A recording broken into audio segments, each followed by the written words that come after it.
such a tune, that, innit? Without a doubt, one of our most requested records of the last few months. That's the brilliant debut single. It came out earlier on in the year for Craig Lee and the Humblebees, and Simply Because, absolutely love it.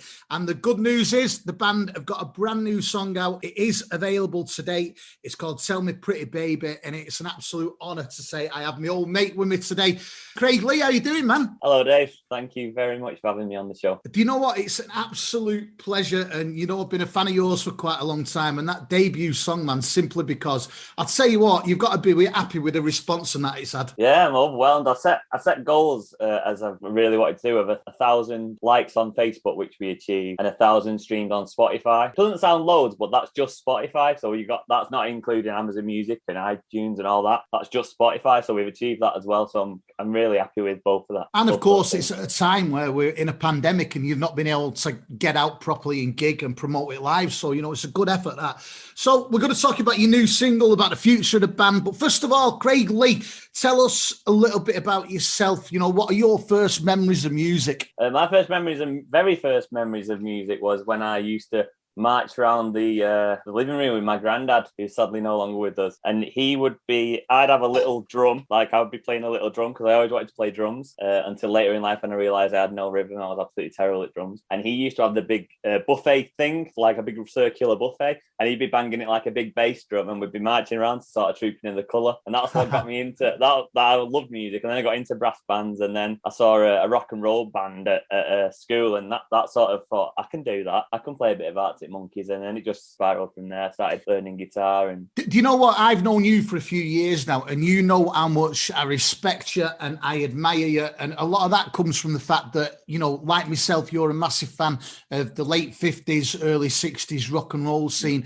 You know, you say you were at school, there were bands playing the Arctic Monkeys and stuff like that. What got you into that old rock and roll scene, you know, with Buddy Holly and Chuck Berry and Eddie Cochran? I've spoken to you briefly about it before with when my uncle came over and sort of, we played an open mic when I was about 18, and he said, you but sound like Buddy Holly. And I was like, I know Heartbeat, but other than that, I'm a bit lost. He went, and he made mandolins in New Zealand, and he said, I want to make you this guitar, and I didn't think anything of it because he'd had a few beers, and then 3 years later, he messaged, I've been working every weekend on your guitar, I'm going to bring it over for you. So I thought, blooming heck, I better start learning some Buddy Holly. And we came over and we took his guitar to an open mic and we did a load of Buddy Holly songs. So I love that story. If he'd not done that for you, do you think you ever would have learnt the guitar and started writing and singing your own stuff? Well, I was already playing guitar because when he came over to me when I was 18, I was already playing guitar. So I played an open mic. I wouldn't have learnt that sort of music. I doubt I wouldn't have got into it anywhere near as much as I have done.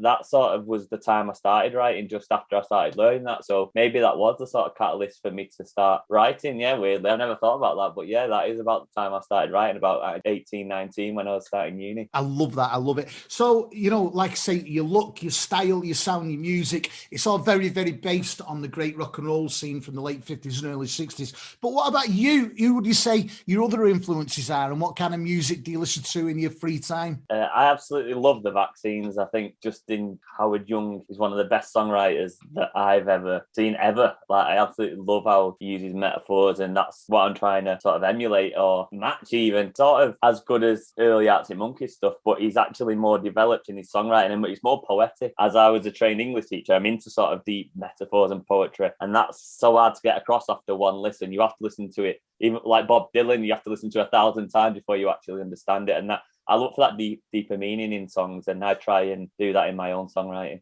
Do you know what? They are a great band, of Vaccines, and I love the fact they do simple, short rock and roll records. And I remember when they brought the first album out, I went to see them at the Apollo, and to this day, it's one of the best gigs I've ever been to. It was just no nonsense, in your face, loud rock and roll for like an hour and a half. Brilliant, so good. And that's exactly what I'm trying to do in my songs. I don't want to drag them out with big instrumentals, and I want to get to the point, but I want to make it fun and enjoyable, and that's what they do, and that's what I'm trying to do, to the point and fun. And if you want the deeper meaning, it's there. It's certainly that, and I do think we have, you know, very similar tastes in music. So you're a massive fan of rock and roll music. You start playing a guitar. I know that obviously no one could see this, we're on the radio, but you're full of tattoos of Buddy Holly and stuff like that, which I love.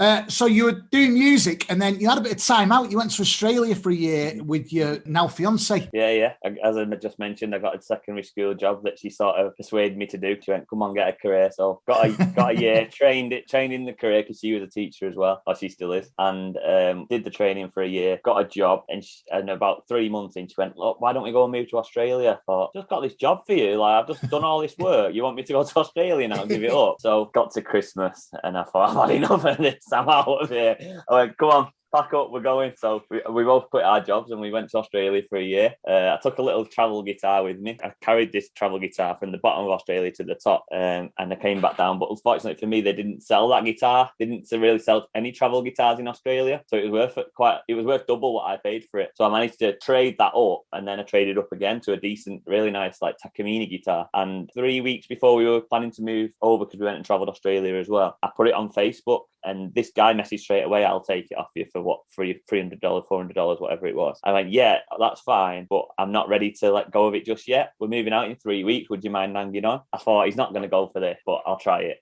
So on the day I messaged him, "Right, ready?" He went, "Right, I'll be around in 20 minutes. And I was in bed because I just finished quite a long shift. She was asleep as well. I thought, I can't let this guitar go without saying goodbye to it properly. So I went and sat on the balcony. I was just noodling around, and I wrote a song like I hadn't written for probably 6 years. And I just wrote a song about my experience in Australia. And that song probably will never get released, but it's a nice song, and it sort of meant something really to me. And that sort of got me going then. Even without a guitar, I was writing as we were going on further on our travels. And that was dead weird for me because I didn't have a guitar to play and write to, and it was just one of those things that set it off. Do you know what I love? If you ever wrote a book about your life story, the first, up to this point, would be a great story. Anyway, yeah. So you go to Australia, you come back, and you form Craig Lee and the Humblebees. Tell us about that. How did the idea come about of forming this band once you got back and settled? So as I said, I was writing, and I came back, and then I bought a little MIDI keyboard to mess about with bass lines and drums, and I was obviously able to play my guitar again then. I wanted to play more than acoustic. I wanted to start playing electric, so I bought an electric guitar. I realised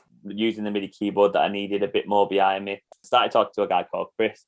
He came and watched me at a gig in Accrington doing my cover stuff, and he went, "Play that song," which is, weirdly enough, is this song that we're releasing now. "Play Tell Me Pretty Baby." I went, "Chris, I don't really know it anymore. Like I've just let it go because it wasn't going." He went, "No, we need to get that out." And that was about a year ago or so. And then we started. He came and we did as much as we could during the pandemic, and we got it going. And then his friend Rick joined us.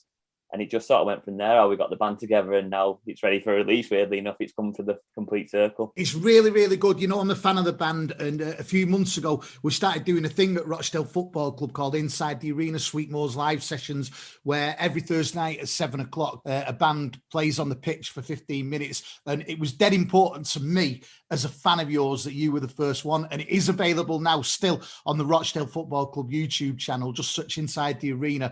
But it was a great day. And the thing for me was seeing you play, these songs acoustic on a football pitch live.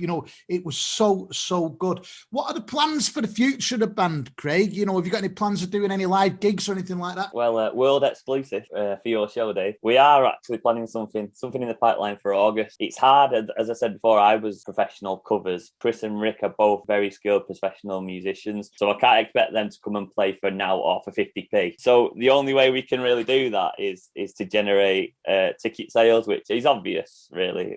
We're going to book somewhere where we'll be selling tickets for. We'll get people in, and we'll have a great night. We'll play a couple of covers, and hopefully we'll have quite a few singles released by then, and people will all know them. I've got my mum singing it Simply Because all the time. I go to parties at the moment, right, Dave? And people early doors they'll put Simply Because on in the background and start like going, winking at me and going, "Hey, this is just, I'm gonna like stop now."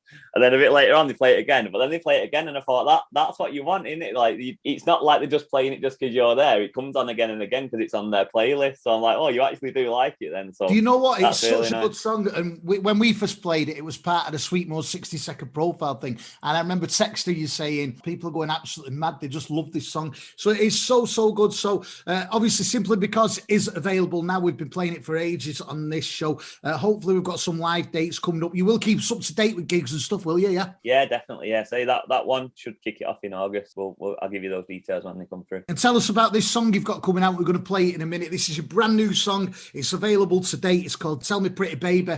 Tell us a little bit about this song. I tend not to write lovey-dovey songs, but this is the complete opposite. This is a lovey-dovey song, and it is about my feelings. It's about when me and the fiance first got together, and I think most relationships of sort of any substance will be built on more than just going, I love you and I love you straight away. It's more, there's so many building blocks to making it like a perfect relationship that it's never fully straightforward. And this is sort of that time where we were sort of on and off in the early days. And it wasn't written then, it was written sort of after we'd been to Australia, like 4 or 5 years later. So I just went back. So in a way, it was getting into somebody else's head, but it was me from the past instead of me now. And it just explored that relationship in the early days. I love it. And I love the fact that every song you write in, it means something to you, not just because of the style of music, but, you know, the lyrics and stuff in it as well. Craig, it's been an absolute pleasure. You know, I'm a fan of the band as well. And keep in touch. Let us know what you're up to, mate. And catch up soon. Definitely, man. Yeah. Thanks, Dave. Take care of yourself, mate. And this is the brilliant new record for Craig Lee and the Humblebees. It's available today. Go and get it. Go and support it. You're going to love it. This is Tell Me Pretty Baby.